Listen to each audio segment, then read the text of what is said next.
Hello, hello, hello, and welcome into Boilermaker Lounge, Friday edition.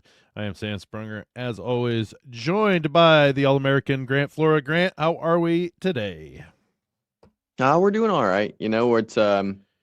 Uh it's been a really cold week and it's And we're just not getting ready fun, to I get tell you hit what. by a ton of snow.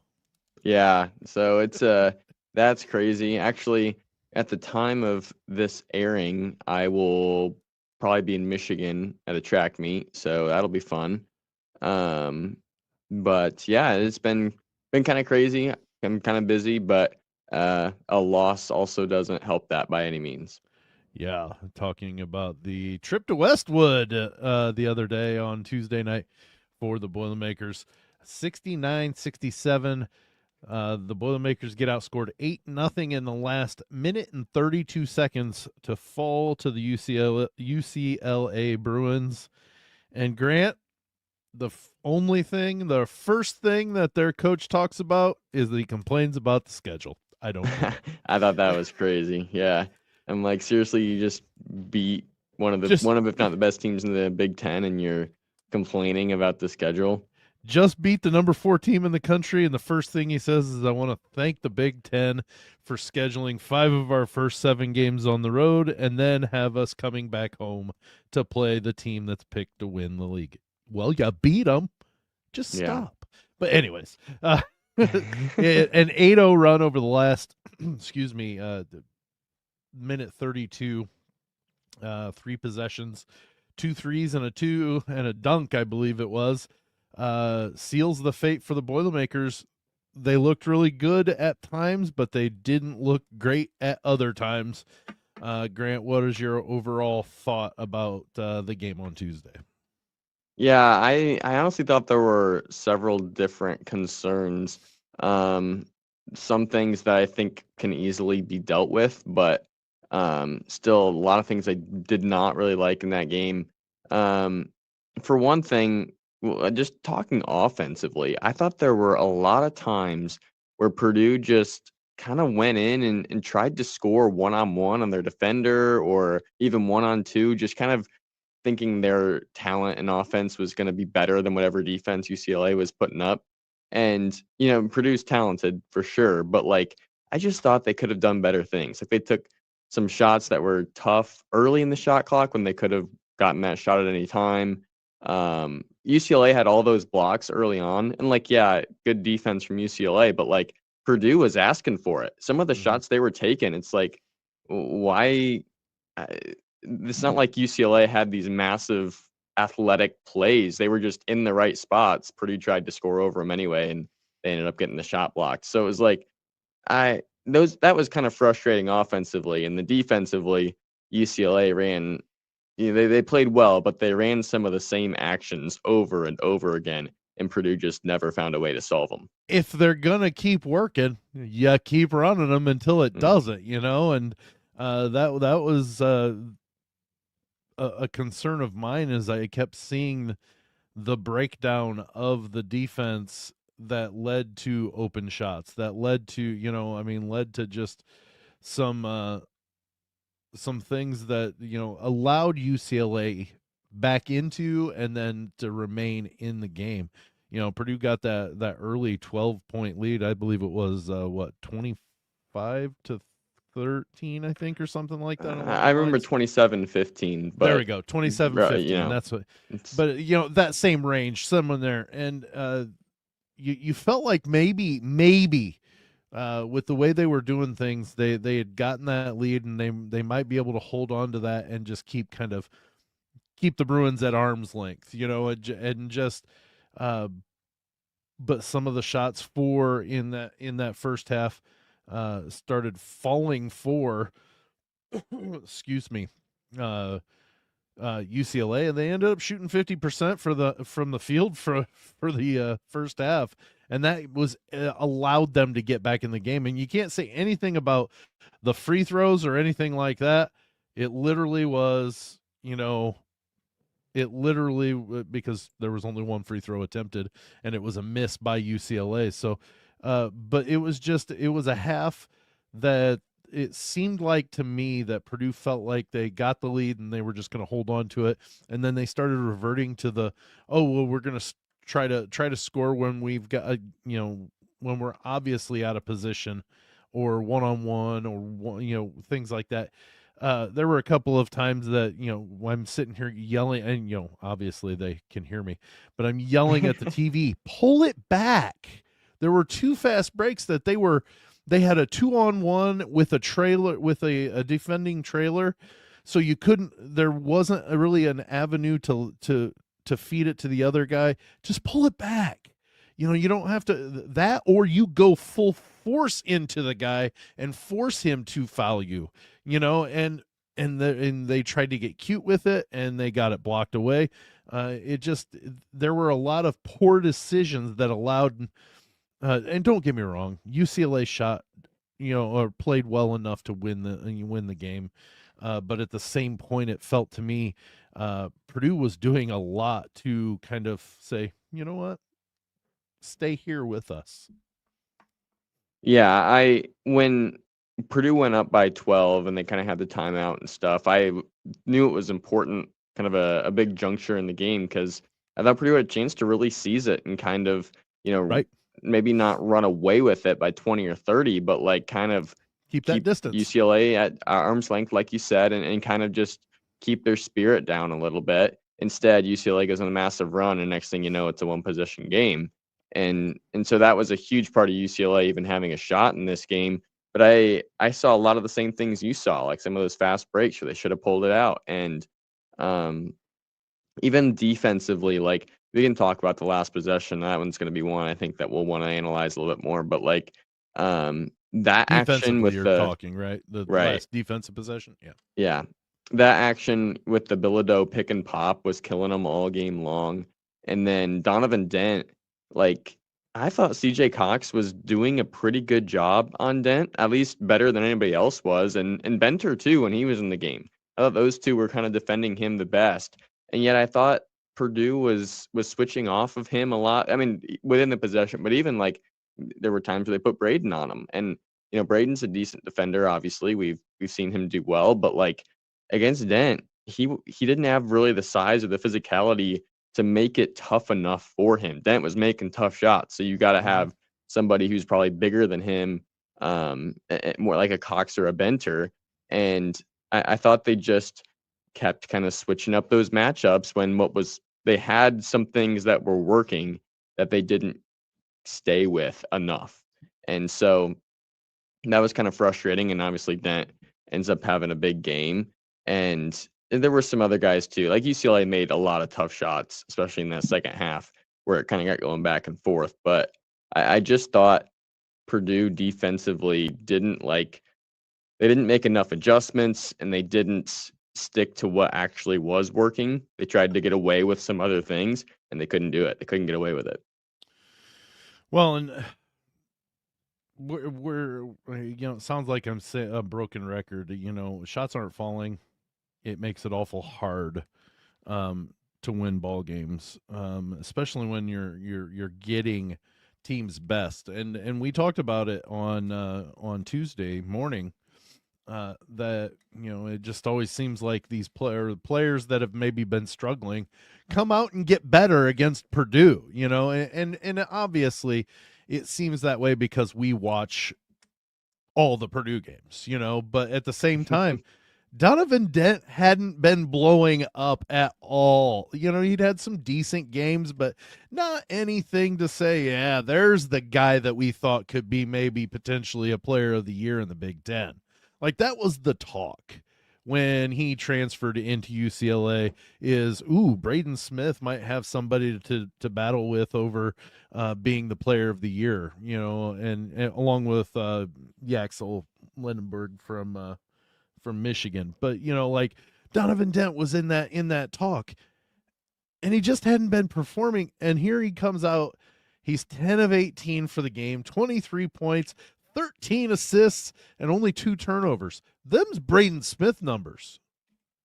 And but it took every bit of that. It took every bit of the 14 points and the 4 of 8 shooting from threes from Bilodeau. It took, like as poorly as Purdue shot and as poorly as Purdue played at times, they still only lost this game by 2 points. And sometimes people criticize me and say, "Man, you always find the positive." What's wrong with finding the positive out of this? They played horribly at times. They didn't shoot well. They shot 25.9% from threes. They shot 45% overall, and they lost by 2 on a 3-pointer with 8 seconds left. Yeah, and I tell you what, CJ Cox's shot at the end, it was online. It was just short. Yeah, and I thought Purdue did make a lot of plays, especially going toward the end of the game, that like really put them in a good position. Weren't they up 67-61, or was it 67-63? They had a it was 2-possession lead. It was 67-61. Yeah, because UCLA like went on an 8-0 run at the end. Yeah, so like they put themselves in great position there. I just thought there were some situational things defensively, and then they didn't make enough plays, obviously, but like there were some times where like CJ Cox made some big plays when he was the one that kind of had to make them because Braden was getting swarmed, Fletcher wasn't hitting, like it was kind of down to him, and he had a great game, I thought. And just some other guys, TKR even, like even though he didn't have he had another game kind of like what we've seen with, he gets a little bit but hasn't quite done what we expected him to do, but he still made some plays. He was the leading assist guy on the team. Yeah, stuff like that. So like they did a decent job, but it just wasn't enough when you're on the road playing a UCLA team that was in the position they were in. Like they needed the win. They have good players, and so they had the ability to get it done. But there were definitely some positives. I thought I honestly wasn't that afraid of a loss for most of the game. No. I thought Purdue, it was kind of like USC where they were still kind of in control and were putting themselves in decent positions, even though UCLA was obviously right in it. It wasn't until, things got dicey the last minute or so that I'm like, wow, they might actually be in trouble here. And next thing you know, it's over. I'm not at all about second guessing coaching choices. Don't get me wrong, but I'm wondering why, when they still had a timeout right there on the last possession that Purdue had before UCLA went down and hit the 3 to take the lead, the ball got deflected around. It looked like it was called off of Smith to UCLA. I saw a couple of the replays, and I ran it back while they were at the commercial break. It looked like Dent deflected that last, and I'm kind of wondering why. Maybe with that timeout, you don't take a shot at it. I mean, I don't know if it's it's not glaringly obvious, so we don't want to lose our timeout in case we need it, type of thing. But it just seemed like to me, it looked like it was off of Dent. It really did. And if it was even relatively close, I personally would have challenged that call and maybe seen if Purdue could have gotten the ball back. That changes the game there, potentially. But at the same time, all in all, that last play or the last minute 32 really killed Purdue, since they were in position with a 6-point lead. Yeah, if I'm remembering that play right, I don't know. I kind of thought it probably was off Smith. He was definitely the one that forced it out. I feel like a lot of times in those cases, if it's not like super clear, they're gonna go with the guy that forced it out. Mm-hmm. If it's the one I'm remembering correctly. But also like I can see if it's not one that like Braden felt confident in himself, like they don't want to put that timeout in the line when they know they might need it for a last play, like what they ended up using. So I'm not like, I guess I'm not surprised that's the decision they made, although it would have been pretty big to have gone the other way, and it could have potentially gone the other way. But like for me, I would have honestly more questions with like what Purdue was choosing to do defensively, especially than that last play, but even at some other times throughout the game. Like, do you know what their lineup was that last play when they were defending UCLA? Where their 5 guys were? I don't have that down here. It was I remember it. It was Okay. Braden, Omer Meyer at the 2, CJ Cox, TKR, and Clough. Okay. To me, that one just doesn't make a whole lot of sense. Like, I'm not sure why Omer was at the 2, unless they just wanted kind of a bigger, stronger body than like Fletch out there. But Omer's not known for his defense. Like, to me, I would have rather put Jakari Harris out there. And Right. then, And that's what I was going to say is either Harris or maybe even Benter. yeah, that's the other thing. I probably would have put Benter instead of TKR, to be If you're going to honest go with you. situational, if you're going Yeah, situational like right. that, you know? And I trust Benter. I trust Benter on a rebounding standpoint, but also I'm thinking about guarding Bilodeau here. He's been doing his damage from the outside. Like, he's not. They're not going to post him up on Benter, I don't think, for their last play. And if they do, then you can figure something else out. But like, to me, that pick and pop is what they were doing all game long. And not only did they not have Benter in the game, but they put Clough on him, and it just they put Clough on him and they hard hedged. Like, I would have rather Clough stayed at home on Bilodeau and just let Cox do Right. his thing on Donovan Dent.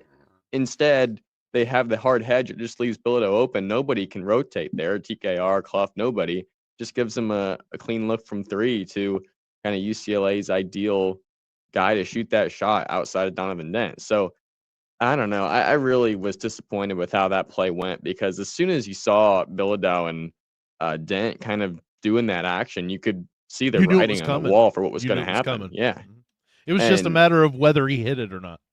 right, because they'd done it multiple times throughout the game, and it was the same story. You have the hard hedge, leaves the pop open, nobody can get back, and it was just disappointing to see the exact same thing that they'd already gotten burned on, and they just didn't seemingly didn't try to fix it. And I'm sure it's a lot more complicated than that, and it makes it sound like they weren't trying. Absolutely. That's not what Right. I'm trying to do, but like, it's just optically, it's like, what was going on there?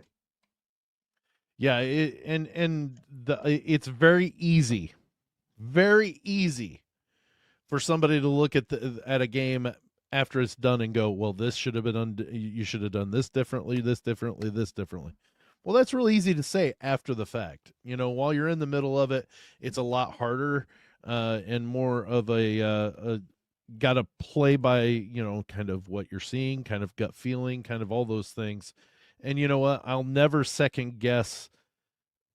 I guess I am a little bit in some things, but I'm not second guessing my confidence in, like, I never doubt that the coaching staff is thinking they're doing the correct thing. I don't think they're stubborn to say, well, dang it, we've done it this way, we're going to continue. I'm sorry, that'd be silly thinking to have that a coach is going to be like that when it comes to making changes for the opportunity to win a ball game. I mean, ultimately you want to win every game you play, so I mean, people that criticize Fletcher Lawyer got their wish. He was not in the game at the end of that game. He wasn't the liability. He wasn't the reason why this play went south. So you can't blame him, and stuff like that. So to say that these coaches and or coach Painter doesn't make a change or something, that's he's doing what is best in his interest. At the time, I thought, hey, you go after that that challenge and see if you can't get the ball and keep the ball. He didn't. Okay, well, that's the only thing I thought. I didn't go, oh, that was the stupidest thing in the world, and I didn't go to social media and start pounding the pavement. Now, I did post that said, if it were me, I think I would have challenged. That's all I said. But I'm not. And you don't hard hedge, or go through, let Cox do what but you're not damning him for it, at the same time. So yes, while we're second guessing, we're not truly second. We're not armchair coaching, I guess, is the biggest thing here. But Yeah. I had a very interesting, or I saw a very interesting post. Actually, you know what? We'll talk about that when we move on from here. The overall though, you look at the stats, the points off of turnovers were the same. Purdue out rebounded at UCLA by 6. Uh, with as with as athletic as UCLA is, that's an impressive number. TKR had 7. Cox had 5. I mean, shoot, right there. Cox had 5. Clough with 4. Jacobson with 3. So you can kind of, yeah. Sorry, I'm looking at something, but they out rebounded them 30-24. So I mean, and they were out rebounded. They had 13 offensive rebounds. Purdue did. Now they missed a lot more shots, or 9 more shots, or I'm sorry, they missed 2. They took 9 shots more and they made 2 less. Is that 9 shots then? I don't know. Sorry, No, they I'm had not even. I'm looking at something different. 33 misses overall, and they rebounded 30. So okay, yeah, that tracks. They had 13 rebounds on offensive on the offensive boards. That's 18 bench points to 0 bench points for UCLA. You know, they needed those bench points, don't get me wrong, but the points in the paint were relatively close. I mean, all in all, this for the most part was a pretty close game. 10 turnovers to 8 turnovers is pretty clean. I mean, and it just was. Purdue wasn't hitting their shots. They shot 25.9% for 3. Yeah, That's and it. the thing I would say too is, like, when was the last time Purdue lost a game where they out rebounded and had fewer turnovers than their opponent? Like, Oh yeah. that's something you talk about all the time. And Mm-hmm. even, go back to like the ED teams, it was like if they did those 2 things, it was a win, like every time. You even mentioned And that Coach Painter says that if you win those 2 things, 90% yeah, of the time you're winning ball games. yeah, and maybe they did that last year in one of their games and still lost because last year's team is just different. And so sometimes, but at the same time, there weren't probably that many times where they were out rebounding their opponents, at Not least in a many. loss, because they didn't have a very great rebounding team. So, uh, yeah, that was just kind of interesting. It just shows kind of from a shooting standpoint, like they absolutely were not making their shots, like you said, and then they obviously gave up a lot of good shots to UCLA, and they shot pretty efficiently. So, yeah, weird in that standpoint. I thought it was interesting. I don't remember exactly when it was in the second half, like minute wise, but it was late in that second half when things were getting closer again. Remember when Purdue kind of put in that almost like shooting centric lineup? It was, I think, Clough or Jacobson at the 5. I don't know, but you had Benter, you had Lawyer, Omer, and Braden, and it worked great to the point where Fletcher Lawyer got multiple clean open looks from Mm-hmm. 3 and just couldn't hit them. I Mm-hmm. was I was intrigued by that a little bit because I think it was a great idea as far as getting those shots, but at the same time, the shots weren't falling, especially for Fletch. And it's like, did you think that just putting that lineup in was just going to break him out of it? Maybe that is what we expected. Maybe it was just like, hey, we don't care about how many shots you've missed in this game. Like, it's everybody can shoot the ball well on this lineup, and that's what we're going for. And they were just trying to, go for a knockout punch there with maybe about 5 or 6 minutes in the game. But it was intriguing. It was just, I don't know. It seemed a little bit different for that point in the game where you might want more of a solid lineup, something where you can get, the standard clean shots that you can make, and defensively as well. Because that's the thing, that lineup maybe wasn't built for defense when you have Omer Oh and no. Fletcher on the Yeah. floor. Jack Benter at the 4 was playing great defensively, but like when you don't have CJ Cox, Jakari Harris, like some of those guys, it's just kind of different, especially if it was Clough at the 5 instead of Jacobson. I was just kind of intrigued by that lineup, and obviously it didn't really pay off because they didn't make the shots. I was And gonna say that's a hit or miss. Like literally, there's gonna be no middle ground. It's gonna be great or it's not gonna be that good at all because of the fact of those shooters. If they're not shooting and hitting well, there's issue because if you don't rebound the ball, you're going down the other way, and your deficiencies in defense. You've got Omer, who's his deficiency right now. Well, his shooting isn't the greatest, but that's different. That will come, I think. But his biggest deficiency over in his game is defense. Same with Lawyer. So, yeah. And Benter, while he plays good defense, if he's outsized, that's a deficiency. And Clough and Smith were basically the only ones that were in the right position. Let's say it that way. To the fact that, and if shots aren't going down, but here's the thing: if the shots are going down, you can live with what they're doing on defense because the shots are going down.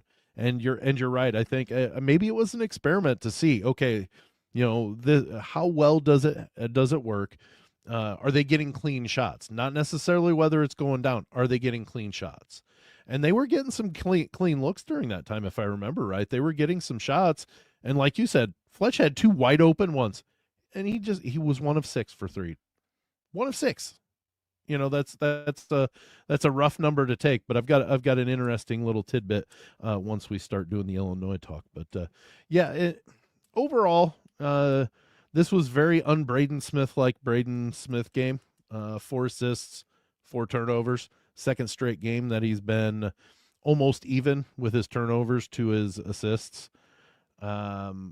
He was not the leading assist guy tonight or Tuesday night. TKR was with 5. TKR's line wasn't horrible. He's 4-6 from the field, 10 points, 7 rebounds, 5 assists. Only 1 personal foul. Like he didn't do horribly. Now, he only played 26 minutes though, because of varying different subs, lineups attempts and stuff like that we were talking about. But he was pretty efficient when he was in there. Yeah, to be honest, I'm not even convinced that his minutes should have been higher. Like, at least not at the expense of Jack Benter. Me neither. I thought Benter was great, even though his stats weren't anything crazy. I thought he did a lot of great stuff defensively. He took that charge, at least one of them again. Like, I at this point, the way guys have been playing, I feel as good about Jack Benter as anybody, and I want his minutes to stay at least close to where they're at, if not even get higher. I wouldn't have been opposed to maybe seeing the small lineup too, where you have TKR at the 5, Benter at the 4, like what they did a little bit with USC.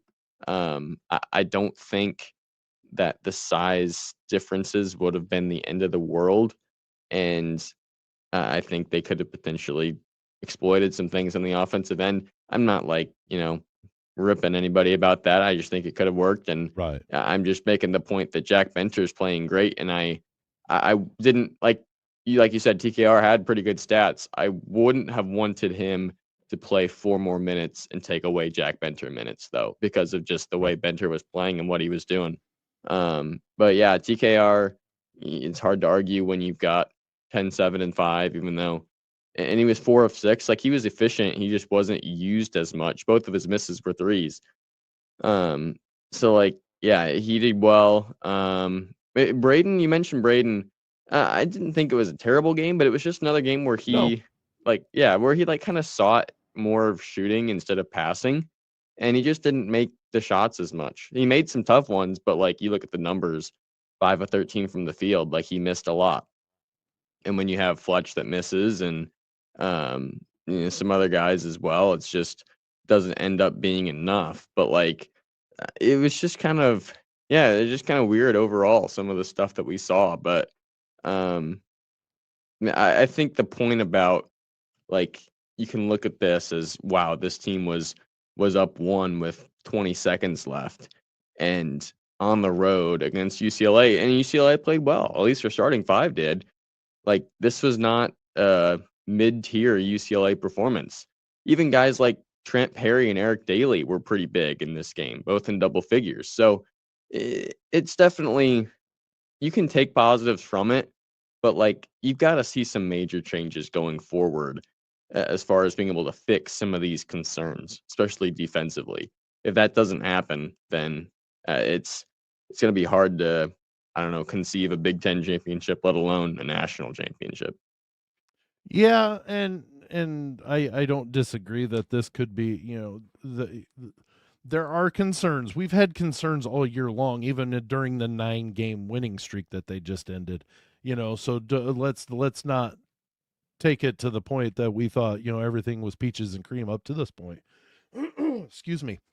But this is the first time that there's been really a trend of 3 straight games where it was kind of a struggle to put some points on the board, and except for that, what is it, about the 10 minutes against Iowa, the last 10 minutes of the Iowa game, where they only missed one shot in that whole time. And then but that game, so 30 minutes of the Iowa game, all of USC, all of UCLA, it just didn't seem like it was what we've been expecting from Purdue up to this point. And again, though, is this an exposure to what they are, or is this a slump that says, okay, they could be a dumpster fire, but who can't be when they go back, when they go cold and have a really off streak. That part is unseen yet. Really, honestly, the jury is still out.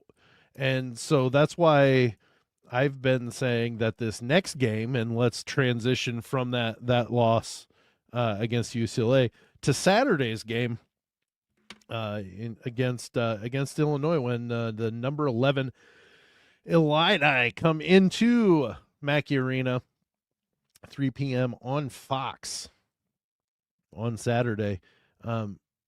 This is where I think we find out what Purdue's made of. I really didn't think that there would be 2 straight shooting nights like we saw in LA. I thought, okay, USC's night, Purdue's going to be better. Well, that didn't happen. But at the same point, it's when you come home that I want to see what happens, because if we remember last year, they came home, had a 16-point lead on Ohio State, and ended up losing to the Buckeyes on their return game from the West Coast. Grant, Illinois is a different type of animal when it comes to, they're athletic, they're long, they're tall. They throw a lot of different types of things at a team. What are our concerns with Illinois? Yeah, well, first of all, I feel like Illinois is a team that's kind of been flying under the radar a little bit lately.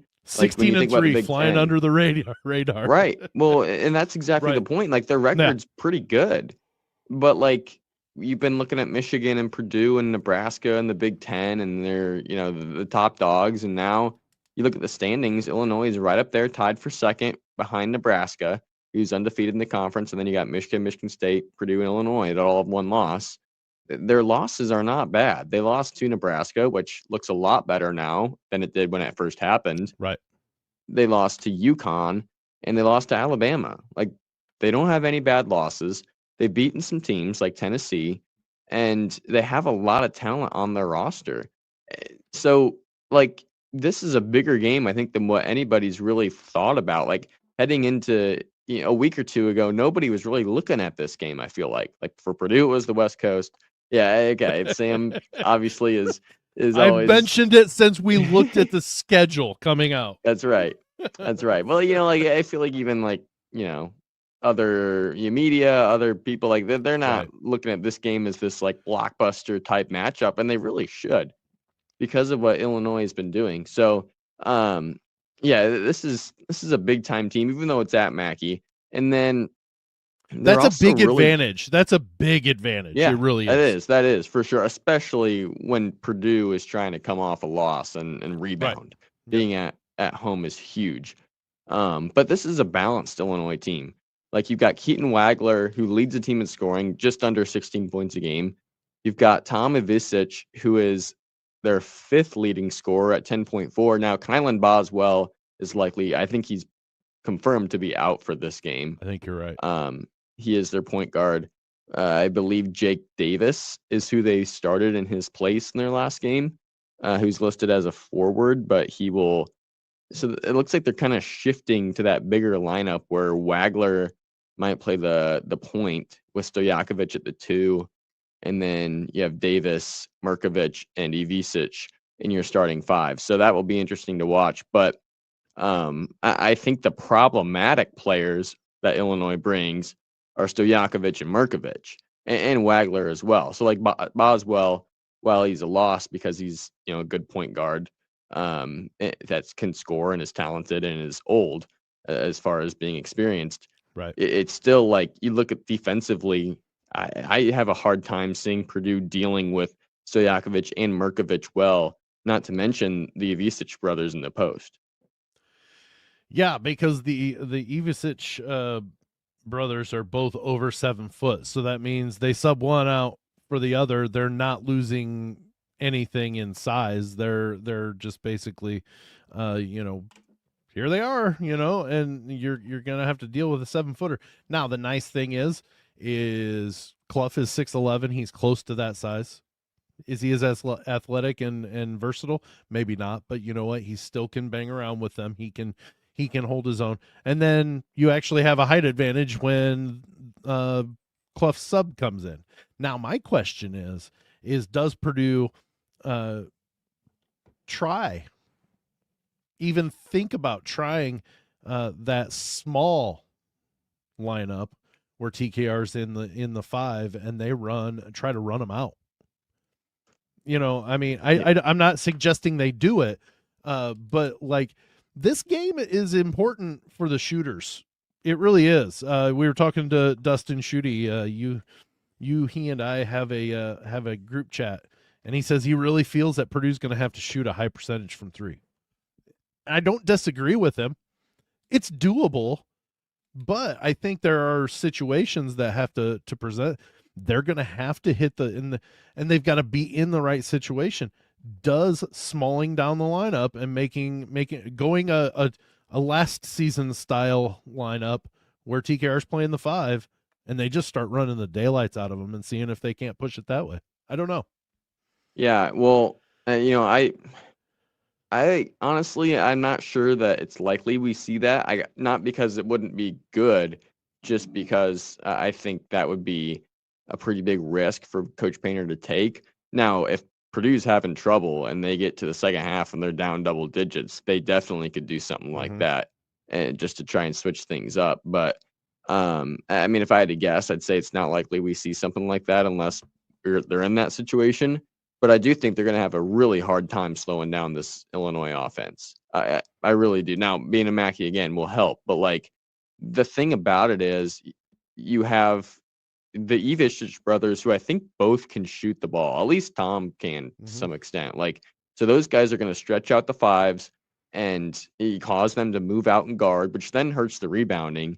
But also it's just tough for them to defend out there. And then Markovic is also a great shooter at the 4. So if TKR's out there, he's going to get drawn out. Illinois can really play 5 out if they want to. And that's tough for Purdue to guard. It's always traditionally been tough for Purdue to guard because they play the traditional posts. So that's going to be interesting. And then you have Stojakovic and Wagler that both really need good defenders on them.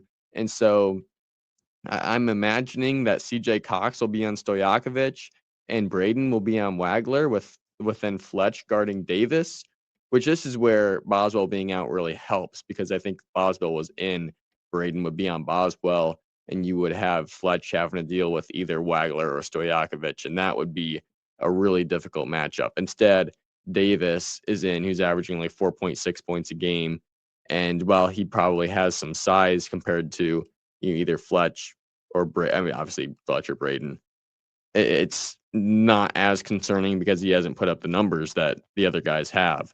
But either way, like Stojakovic, whether CJ's guarding him or not, has played really well and has the talent to play really well.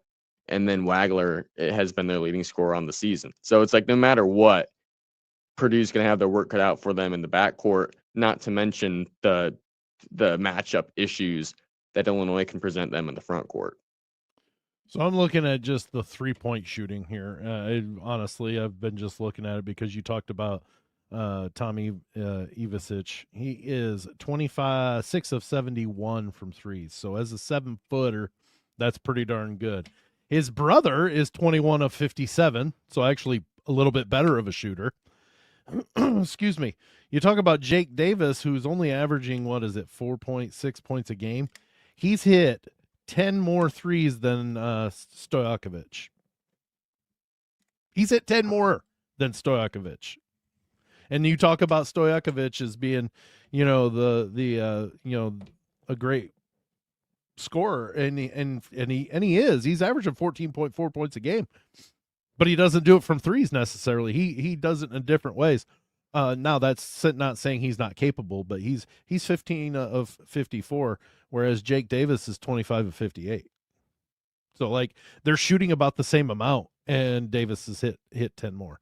So that's why I don't disagree with Dustin when he says Purdue's going to have to shoot a high percentage from threes. I think he's right. I think he's right, especially if it looks like all five of what the perceived starting five should be tomorrow can shoot threes.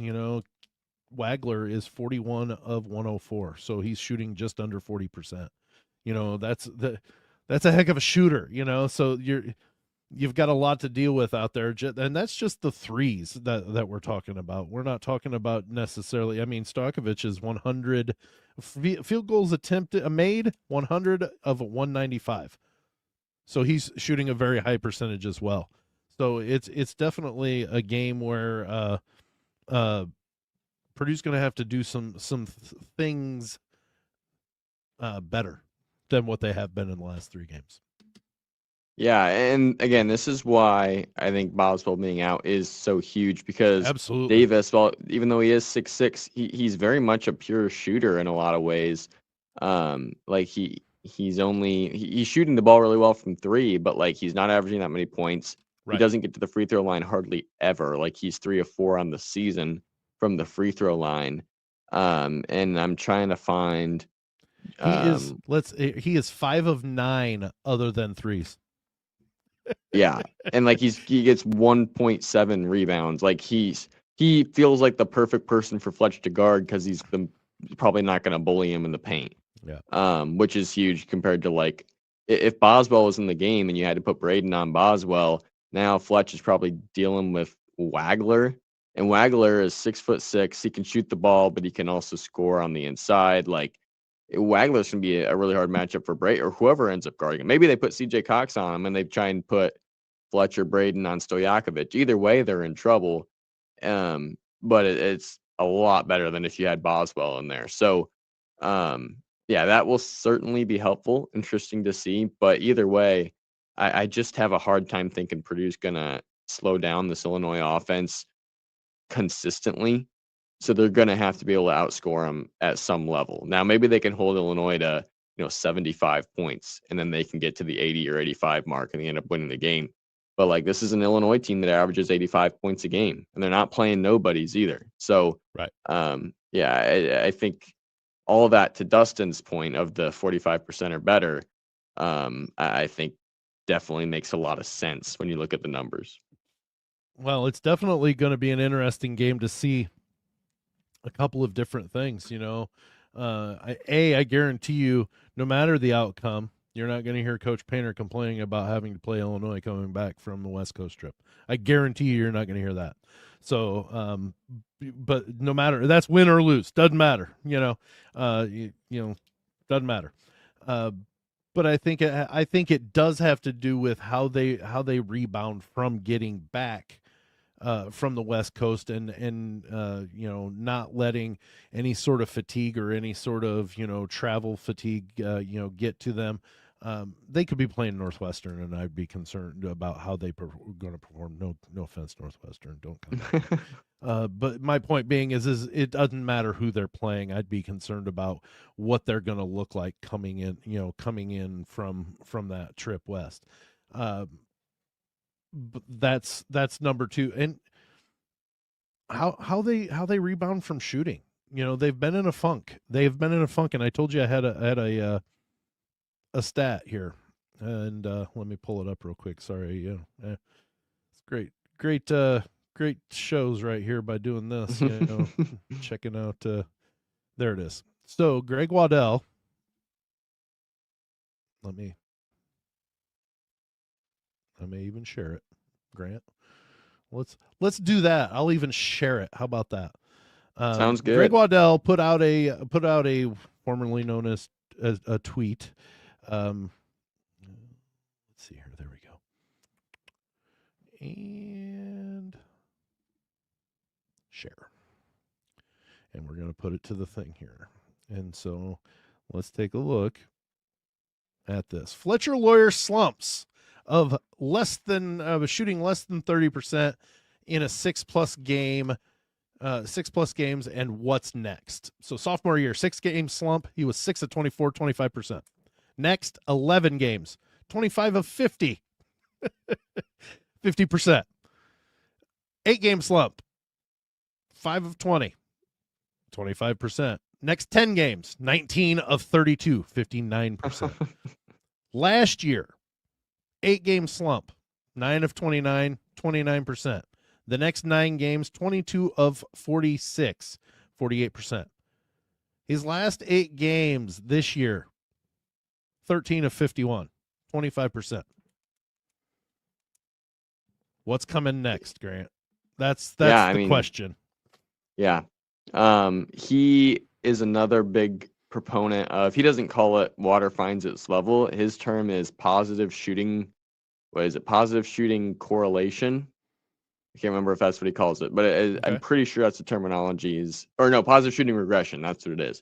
And it's basically that idea of like, if you're a great shooter like Fletcher Lawyer and you're going through a slump, like you're due to then hit a good streak of where you're making shots pretty well, to kind of even out those percentages. And Fletcher, I think, when it's all said and done, is a good 40% 3-point shooter at kind of that bottom floor level. Like he's going to be at least 40%. So when you go 8 games at 25, I think there's a great shot we see, maybe the next 8 or 10 games being 55%, like what we saw in one of those stats there. I think it was his junior year. So, right. Yeah, it's good timing in the sense that like there's still a lot of basketball left to be played, and Fletch needs to be hitting his shots well by the end of the season. Like that's when they really need it. That's the key. Is back when Carson Edwards was here, he had a January and a February that were absolutely horrid, and people weren't even thinking anything of it. And then we remember 2019, what he did in the tournament that year. Yeah, he was out of his mind. That is a possibility with Fletcher Lawyer. Now, not to maybe to the extent, but to the just god awfulness that it looks like, when he can't hit the broadside of a barn, then all of a sudden he can't miss. The hoop, the basketball hoop looks like it's, 6 feet wide and he's, throwing a ping pong ball into it. That can be what happens with Fletcher Lawyer.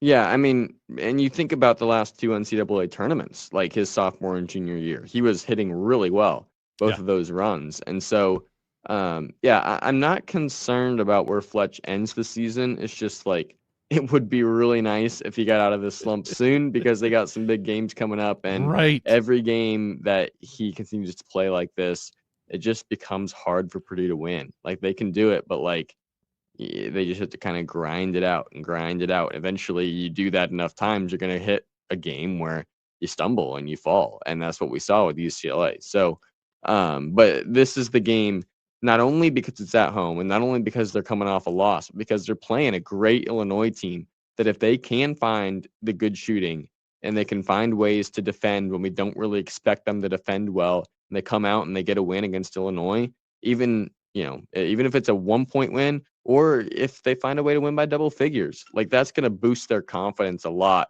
and kind of reset them back on the right path. Yep, definitely is. It's going to be an interesting game to watch and see how it plays out. 3 p.m. Eastern on Fox. Number 11, Illinois Fighting Illini come into Mackey Arena and take on the number 4 ranked for now, Purdue Boilermakers. I think if they get this win against Illinois, they don't drop much, even though they lost to UCLA. But if they lose 2 in a row, obviously that's going to be a difficult drop. But you know what? Rankings are for chumps, because you know what? You can't be 38-2 and lose 2 in a row after you've already lost the first one. But no. No, this will be an interesting game to see how they bounce back from a performance on the West Coast, getting back from the West Coast, and also playing a very tough opponent with Illinois. So, all right, well, that brings us to the end of Boilermaker Lounge Friday edition. Grant, have a safe trip to Michigan. We don't make it a secret. We record slightly early depending on scheduling and stuff. So you're going to be in Michigan. So safe travels there, you and your team, and enjoy the game on Saturday. So it'll be nice to see the Boilermakers back at home finally. Yeah, and at a normal time. My goodness, 10 o'clock? Are you kidding me? I mean, I get it, obviously, but Yeah, right. you know, going from 10 p.m. on a weeknight to 3 p.m. on a weekend, it's kind of nice. Hey, but then on Tuesday next week, they go to 9 p.m. while in Indiana. Yeah, that's yeah. All right. Well, thanks for joining us for this episode of Boilermaker Lounge. For the All-American Grant Flora, I'm Sam Sprunger. We will see you on Tuesday.